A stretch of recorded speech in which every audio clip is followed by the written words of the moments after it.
Hello friends, मैं तेज कर्ण शर्मा टीके study classes में आपका बहुत बहुत स्वागत करता हूं। आज अपन राजस्थान की ज्योग्राफी के बारे में एक नए टॉपिक के साथ आपसे चर्चा करने वाले हैं, जो है राजस्थान की जो जलवायु है, क्लाइमेट के बारे में अपन अध्ययन करेंगे। इससे पहले वाले जो टॉपिक हैं, यानी कि दो टॉपिक मैंने क्लियर करवा दिए। एक तो राजस्थान की स्थिति और अवस्थिति के बारे में, दूसरा है राजस्थान के जो भौतिक जो प्रदेश हैं, उन भौतिक प्रदेशों के अंदर हमने चर्चा कर ली है। 4 प्रदेशों की बात हमने कर ली है, जिसमें थार का मरुस्थल है, अरावली पर्वतमाला है, और पूर्वी मैदानी प्रदेश और दक्षिणी पूर्वी पठारी प्रदेशों के बारे में अध्ययन कर लिए। आज अपन बात करेंगे राजस्थान की जो जलवायु है, क्लाइमेट के बारे में अपन अध्ययन करते हैं। तो स्टार्ट करते हैं डियर फ्रेंड्स। सबसे पहले हम बात करेंगे, सबसे पहला जो टॉपिक अपना वो है मौसम और जलवायु, यानी कि जो क्लाइमेट और वेदर की बात अपन करते हैं। तो देखिए, इनकी जो डिफरेंस है, वेदर और क्लाइमेट के अंदर जो डिफरेंस है, उस डिफरेंस की बात अपन करते हैं कि what is climate and what is whether, दोनों में डिफरेंस क्या है। देखिए, एक निश्चित स्थान, यानी कि एक निश्चित स्थान है, एक निश्चित स्थान पर जो तापमान, वायुदाब और जो आर्द्रता है, उससे संबंधित जो घटनाएं, जब सभी जो घटनाएं किसी दीर्घ काल के लिए घटती है, उसको हम कहते हैं क्या, जलवायु कहेंगे। और कम समय के लिए जो घटनाएं घटती है, तापमान को लेकर, वायुदाब को लेकर और आर्द्रता को लेकर, जो कम समय के लिए जो ये घटनाएं घटती है, उसको हम मौसम कहते हैं। अगर हम शॉर्ट में बात करें तो देखिए, किसी स्थान विशेष की दीर्घकालीन वायु की जो अवस्था होती है, उसको हम क्या कहेंगे, जलवायु कहते हैं। ऐसे ही हम बात करते हैं, किसी स्थान विशेष की अल्पकालीन वायु की अवस्था होती है, उसको हम क्या कहेंगे, मौसम कहते हैं। तो आगे बढ़ते हैं। देखिए, मौसम यानी कि मौसम अरबी भाषा का शब्द है, यानी कि देखिए, जो मानसून शब्द है वो अरबी भाषा का शब्द है, जिससे बना है मौसम। मौसम का शाब्दिक अर्थ होता है पवन, यानी कि जो विंड है, विंड की जो दिशा और दशा है, उसको हम कहते हैं, अरबी भाषा के शब्द मौसम को कहते हैं, यानी मौसम कहते हैं इसको। तो देखिए, एक निश्चित स्थान विशेष पर एक तो तापमान, एक वायुदाब और एक जो ह्यूमिडिटी है, आर्द्रता है, आर्द्रता से संबंधित घटनाएं, जब ये सभी घटनाएं किसी स्थान विशेष पर थोड़े समय के लिए अथवा अल्पकाल के लिए घटित होती है, तो उसको हम क्या कहेंगे, वेदर कहेंगे, यानी कि मौसम कहते हैं।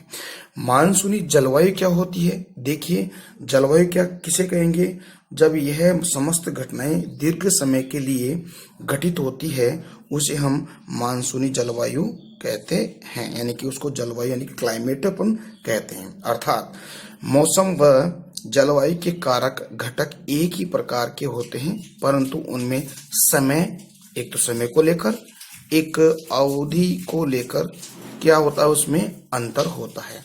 तो डियर फ्रेंड्स, ये आपको अगर समझ में आया है तो प्लीज़ आप इसके लगातार आप नोट्स बनाइएगा, और जो चीज़ समझ में आपको नहीं आ रही है तो आप कमेंट सेक्शन में आप कमेंट करके मेरे से इसके जो आपकी जो समस्या है वो आप उसमें लिख सकते हो।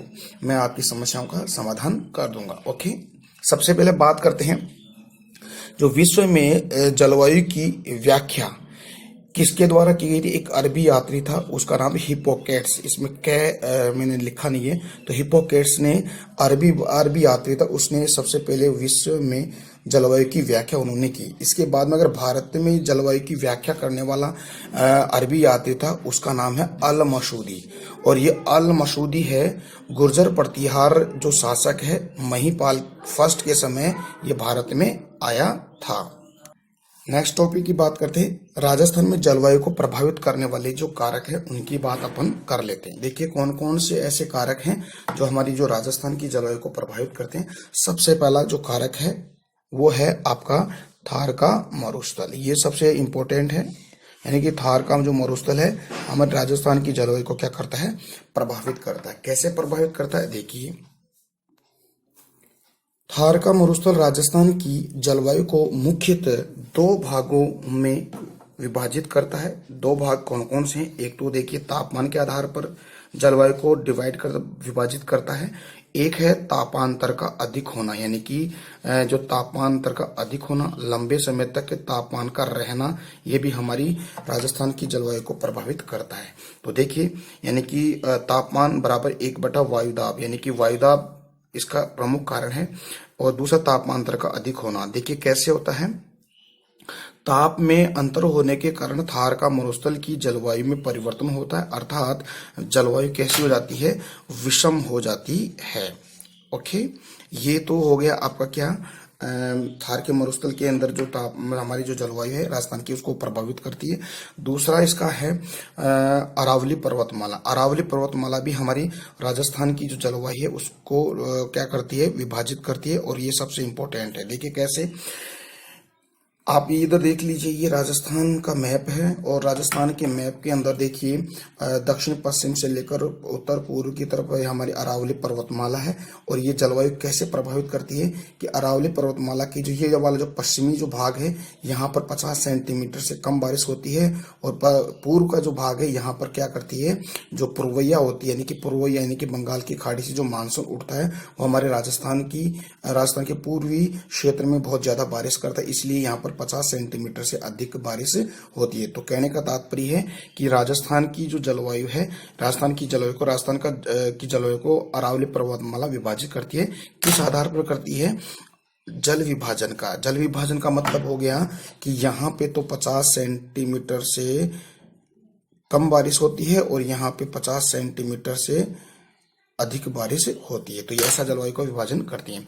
और ये वाला जो क्षेत्र है, यानी कि यहाँ से ये वाला जो क्षेत्र पूरा का पूरा वृष्टि छाया प्रदेश में आता है।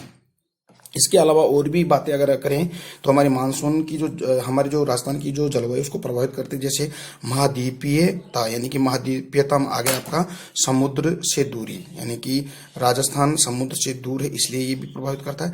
और यहाँ पे वनस्पति बहुत कम है, इसलिए यहाँ पर क्या होता है कि जलवायु नहीं होती है, नमी नहीं होती है। वर्षा और आर्द्रता भी क्या करती है, प्रभावित करती है। पछुआ पवनें भी प्रभावित करती है। ठीक है, तापमान और महासागरीय जो जलधारा होते हैं कि जो करंट है ओशन करंट है, वो भी क्या करते हैं, समुद्र की जलवायु को, हमारी जो राजस्थान की जो जलवायु को प्रभावित करती है।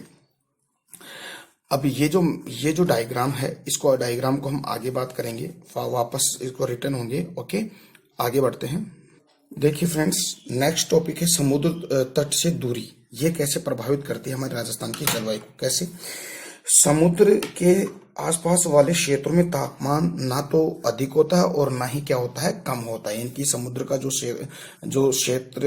समुद्र के आसपास वाला जो क्षेत्र है, वहां पर जो तापमान है वो तो ना तो कम होता है ना ही ज्यादा होता है, मतलब इक्वल रहता है। ओके, इन क्षेत्रों में गर्मियों का जो तापमान होता है ना, ये तापमान 30 डिग्री सेंटीग्रेड के समथिंग होता है। ओके, यहाँ गर्मियों में तापमान, और सर्दियों का तापमान देखें तो 18 डिग्री सेंटीग्रेड तक यहाँ का तापमान पाया जाता है, लगभग थोड़ा अंतर ही है। राजस्थान समुद्र से काफी दूर होने से राजस्थान पर समुद्र का समकारी प्रभाव नहीं पड़ता, और राजस्थान महाद्वीप के मध्य बसा होने के कारण यहाँ महाद्वीप प्रकार की जलवायु पाई जाती है। समुद्र से दूरी की मतलब बात करें तो ये तो तट का था। समुद्र दूरी की बात अगर करें तो देखिए कैसे, जो स्थान समुद्र से ऊंचे होते हैं वहां गर्मी का तापमान अधिक नहीं होता, और सर्दी का तापमान काफी कम हो जाता है। आपको पता है कि जैसे धरातल यानी क्षोभ मंडल से आप ऊंचाई पे 165 मीटर की ऊंचाई पे जाते हो तो तापमान 1 डिग्री सेंटीग्रेड घटता है, तो यानी कि तापमान घटने लग जाता है। तो कहने का तात्पर्य है कि जो स्थान समुद्र तल से ऊंचे होते हैं वहां गर्मी का जो तापमान अधिक नहीं होता है। ठीक है, गर्मी का तापमान अधिक नहीं होता है, साथ ही सर्दियों का तापमान काफी कम बना रहता है। इस प्रकार वहां पर जलवायु संबंधी दशाएं विषम और प्रतिकूल क्या होती है, प्रतिकूल नहीं होती है। समुद्र तल से अधिक ऊंचाई होने से वह ऊंचे स्थान मानसूनी हवाओं को, वर्षा लाने वाले बादलों को रोककर क्या करते हैं, वहां पर भारी बारिश करवा देते हैं। क्योंकि राजस्थान में अरावली पर्वतमाला की औसत ऊंचाई अधिक नहीं है, इसी औसत ऊंचाई यानी इसकी औसत ऊंचाई मेघालय में काफी पाई जाने वाले गारो गारो, खासी, जयंतियों की पहाड़ियों के बराबर नहीं, इसलिए हवाएं मानसूनी हवाओं को रोक लेती है और भारी वर्षा होती है। लेकिन अरावली पर्वतमाला, अवशिष्ट पर्वतमाला, मैंने आपको पहले बताया अरावली पर्वतमाला का एक वीडियो, पर्सनल वीडियो मैंने वीडियो अपलोड किया है, उसमें अरावली पर्वतमाला के बारे में मैंने बताया। अवशिष्ट पर्वतमाला क्या होता है कि अरावली पर्वतमाला पर तापमान, वर्षा और जैसे वर्षा का आदि का प्रभाव होने से कारण लगातार अरावली पर्वतमाला की ऊंचाई बहुत कम होती जा रही है, इसलिए ये अवशिष्ट श्रेणी में आ गई, यानी कि एक नवीन पर्वतमाला ये नहीं है, जिस कारण इसकी ऊंचाई घिस गई और इस कारण यह मानसूनी हवाएं रोक नहीं पाती है। देखते हैं राजस्थान में कम वर्षा होने के क्या कारण है, यानी कि राजस्थान में जो कम वर्षा होती है इसके क्या कारण है, और इसमें तीन प्रमुख कारण है। तीन प्रमुख कौन कौन से कारण हैं?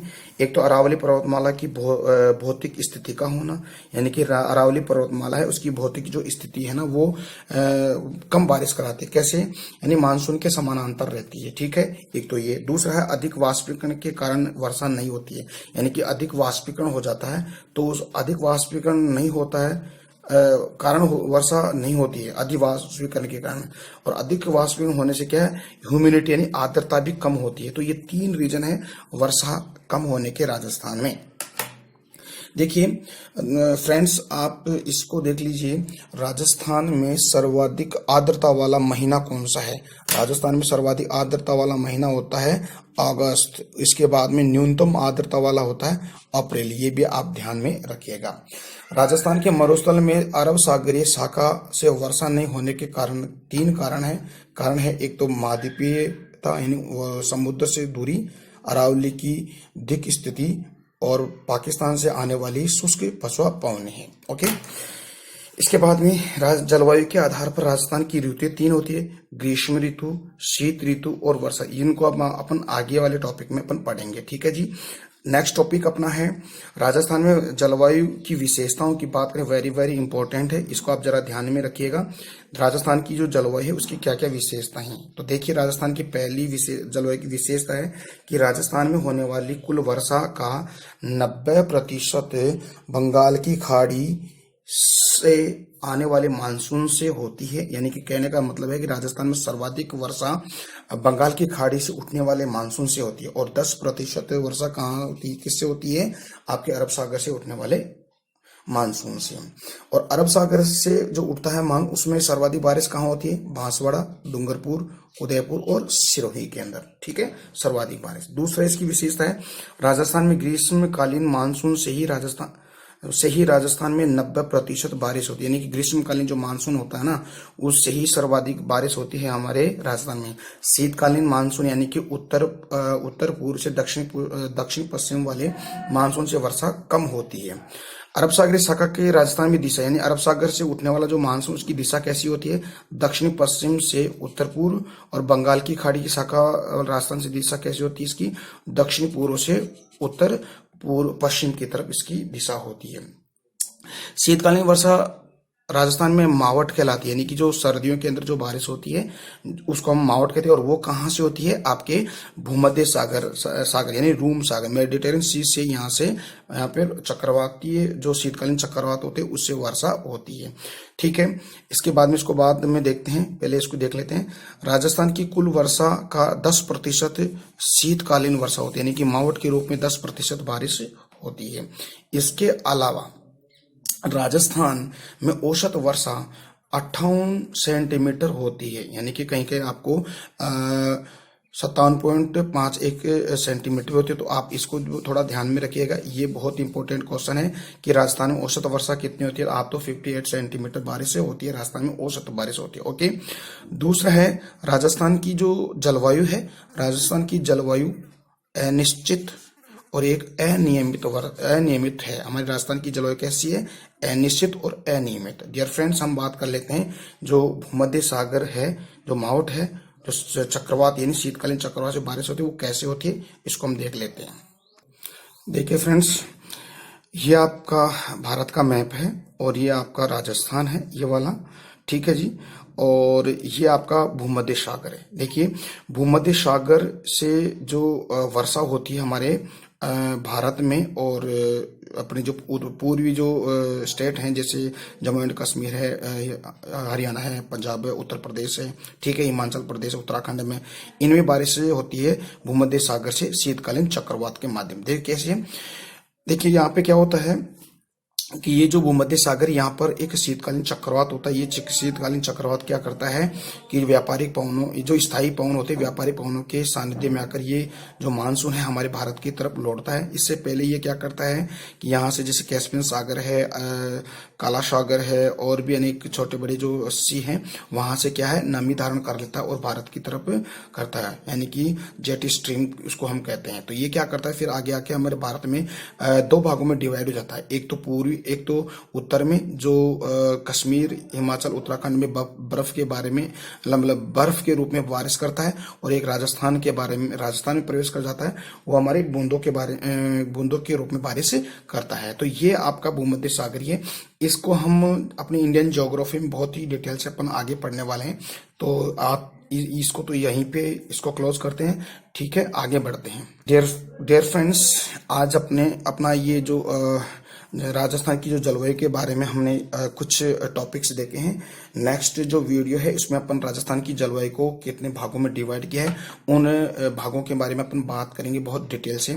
और अगर आप मेरे चैनल मेरे से आप ऐसे ही जोड़ना चाहते हो और ऐसे वीडियो आप देखना चाहते हो, प्लीज इस टीके स्टडी क्लासेस जो चैनल है उसको अपने दोस्तों से शेयर कीजिए, और लिंक को शेयर कीजिए, और साथ ही अपने जो चैनल को सब्सक्राइब और बेल आइकन को प्रेस कीजिए। ओके, फिर हम अगले टॉपिक में मिलेंगे एक नए वीडियो के साथ। थैंक यू, धन्यवाद, जय हिंद, जय भारत।